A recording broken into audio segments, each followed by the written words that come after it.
আচ্ছা, এখানে KMNO4 sample যেটা রয়েছে এটা একটা কনসেন্ট্রেট স্যাম্পেল রয়েছে।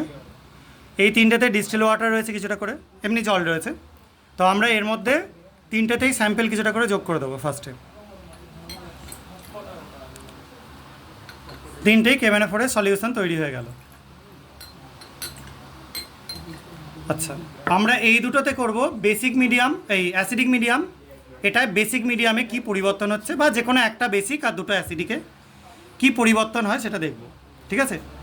তো এইটাতে আমরা অ্যাসিডিক মিডিয়ামে করব কিভাবে, এর মধ্যে ফার্স্টে আমরা কিছুটা ডাইলিউট HCl যেটা আছে 60%, সেই HCl সলিউশন অ্যাড করে দেবো, ঠিক আছে? দুটোতেই সেটা করবি। এবার দুটোতে করবার পর একটার মধ্যে অ্যাড করা হবে কিছুটা অক্সালিক অ্যাসিড, COOH হোল্টো ওয়াইজ, ঠিক আছে? আর আরেকটা অ্যাড করা হবে মোর সল্ট, ঠিক আছে? মোর সল্টের সলিউশন। আর থার্ডেরটা আমরা বেসিক মিডিয়াম, তার মানে এর মধ্যে আমরা যোগ করবো কিছুটা NaOH solution, sodium hydroxide solution, আর কিছুটা সুক্রোজ, ঠিক আছে? চিনি, সোজা বাংলায় চিনি। এটা যোগ করে আমরা এর পরের দিকে এক্সপেরিমেন্টটা করব। HClটা অ্যাড কর এখানে, এই দুটোতে। ইয়েস শুভশ্রী কর, কিছুটা দিতে থাক, আমি বলবো। ওরা দে।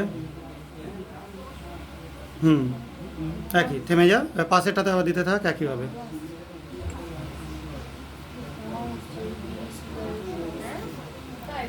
চুপ করবি।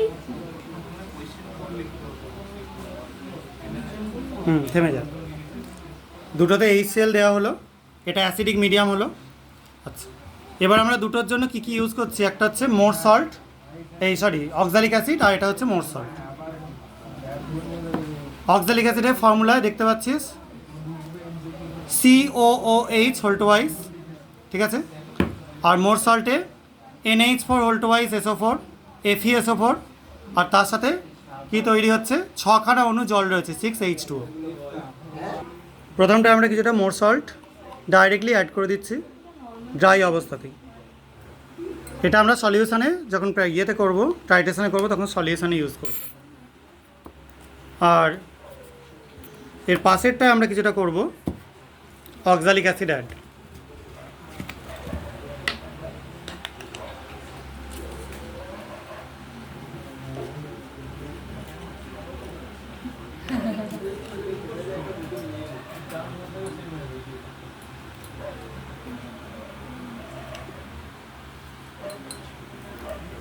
ঠিক আছে,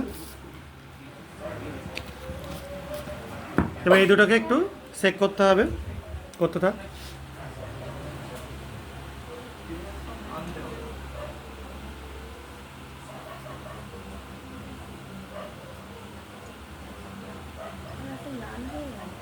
চেঞ্জ হবে,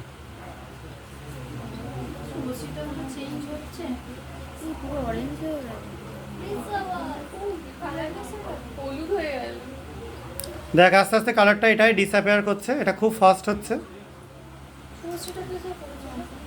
ওয়েট ওয়েট ওয়েট, দেখ থেমে যা, এটাই পুরো ডিসঅ্যাপিয়ার করে গেছে, ঠিক আছে?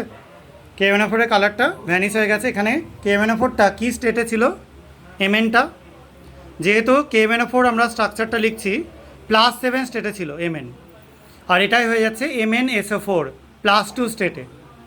তাহলে KMNO4টা +7 থেকে ডাইরেক্টলি +2 স্টেটে চলে যাচ্ছে, আর এটা একটু স্লো হবে, সেই জন্য একটুখানি ধীরে ধীরে করা হোক, একটু রেখে দে, আবার এরপরে করবি।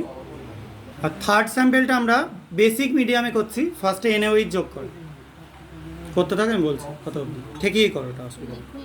হ্যাঁ, লিকুইড আছে, NaOH সলিউশন করা আছে, যোগ কর, ব্যাস ব্যাস ছেড়ে দে। NaOH সলিউশন যোগ করা হলো, একটুখানি সেট করে নে, বেশ। এবার এর মধ্যে কিছুটা আমরা সুক্রোজ কনসেন্ট্রেট সলিউশন যোগ করে দিচ্ছি, সুক্রোজের সলিউশন, খুব কনসেন্ট্রেট সলিউশন এটা। আর একটুখানি জল দিয়ে রাখছি যাতে কালারটা বুঝতে পারা যায়। দেখ সবুজ হয়ে যাচ্ছে কালারটা, তাহলে KMNO4 যেটা ছিল সেটা আস্তে আস্তে সবুজ থেকে আবার দেখ ব্রাউন হয়ে যাচ্ছে। কিভাবে চেঞ্জটা হচ্ছে, KMNO4টা ফার্স্টে K2MnO4 হয়ে যাচ্ছে, মানে KMNO4 থেকে K2MnO4 +7 থেকে +6 স্টেট হচ্ছে, এটা হয়ে যাচ্ছে manganese dioxide MnO2 plus phosphate. তাহলে অ্যাসিডিক মিডিয়ামের জন্য কালারটা কী হয়ে গেল, একদম কালারলেস হয়ে গেল। বেসিক মিডিয়ামে এটা ব্রাউন কালারের MnO2-তে পরিণত হলো, ম্যাঙ্গানিজ ডাইঅক্সাইড হয়ে গেল। এটা কিছুক্ষণ রেখে দিলে নিচে এই যে কিছু পার্টিকেল ঘুরে বেড়াচ্ছে সেগুলোই নিচে প্রেসিপিটেট পড়ে যাবে, থিতিয়ে পড়ে যাবে। ঠিক আছে, তাহলে বেসিক মিডিয়ামে যে রিয়াকশানটা করা হয় সেখানে কিন্তু +7 থেকে প্রথমে +6 হয়, তারপরে চলে আসে কত, +4-এ, ওখানে গিয়ে থেমে যায়। আর অ্যাসিডিক মিডিয়ামে সেটা ডাইরেক্টলি চলে আসছে কোনটায়, কত হয়ে আসছে, +7 থেকে +2। ঠিক আছে, ব্রাউন হচ্ছে। এবার দেখা আস্তে আস্তে কালারটা চেঞ্জ হচ্ছে। এর সাথে হ্যাঁ HCl মিডিয়ামে করা হয়েছে, ক্লোরিন গ্যাস বেরোচ্ছে, ওর গন্ধ পাওয়া যাচ্ছে, ঝাঁঝালো গন্ধ পাওয়া যাচ্ছে। হ্যাঁ ওটা থিতিয়ে পড়বে, পাওয়া যাবে, একটা ক্লোরিন গ্যাসের গন্ধ পাওয়া যাবে। ঠিক আছে, কারণ HCl মিডিয়ামে করা হচ্ছে সেজন্য ক্লোরিন গ্যাস তৈরি হচ্ছে। ওটা তো ঘোরানোর জন্য, ওটা এর সঙ্গে কোনো সম্পর্ক নেই। এবার কালারটা আরও ডিসঅ্যাপিয়ার করছে মোর সল্টের সলিউশনে, তাই ইয়েতে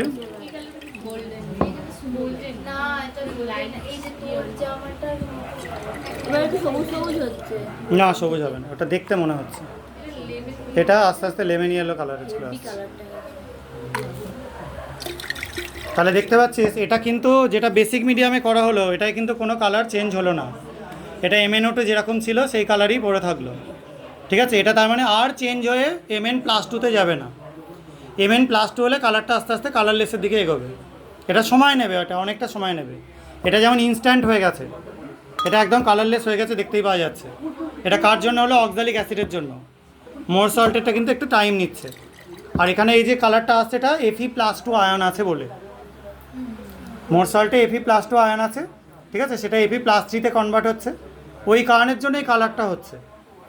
এটা আস্তে আস্তে এটাও ডিসঅ্যাপিয়ার করে যাবে ধীরে ধীরে, কিন্তু একটা হালকা ইয়েলো ইয়েলো ভাব এটাই থেকে যাবে, সেটা তোরা সলিউশনের জন্য বুঝতে পারবি না। ঠিক আছে, তো এটা গেল KMnO4 আর মোর সল্টের সাথে। আর এখানে আমরা নিয়েছিলাম বেসিক মিডিয়ামে, এটা মোর সল্ট সলিউশন, এটা অ্যাসিডিক মিডিয়াম। আর আমি এখানে যে আয়রন আছে তার ডিটেকশানের একটা পরীক্ষা দেখিয়ে দিচ্ছি এক্ষুনি। এবার এখানে আমরা পটাশিয়াম ফেরোসাইনাইড একবার অ্যাড করে দেখবো এটা আয়রন সত্যি আছে কিনা। এক ড্রপ অ্যাড করছি, দেখ প্রুসিয়ান ব্লু কালারেশন তৈরি হচ্ছে। ঠিক আছে, তার মানে বুঝতে পারা যাচ্ছে এখানে ডেফিনেটলি আয়রন রয়েছে। হ্যাঁ বোঝা গেল। এটার মধ্যে আমরা কিছুটা অ্যাড করে দিচ্ছি, দেখ এটা আয়রন নেই, কোনো কালারে কিন্তু চেঞ্জ হলো না। ঠিক আছে, কিন্তু এটা চেঞ্জ হয়ে গেল প্রুসিয়ান ব্লু। এটাতে MnO2 আছে, এটাতেও দেওয়া হচ্ছে, কোনো কালার চেঞ্জ হচ্ছে না। ঠিক আছে, হ্যাঁ আর ডার্ক কালার হবে, মিটে গেল।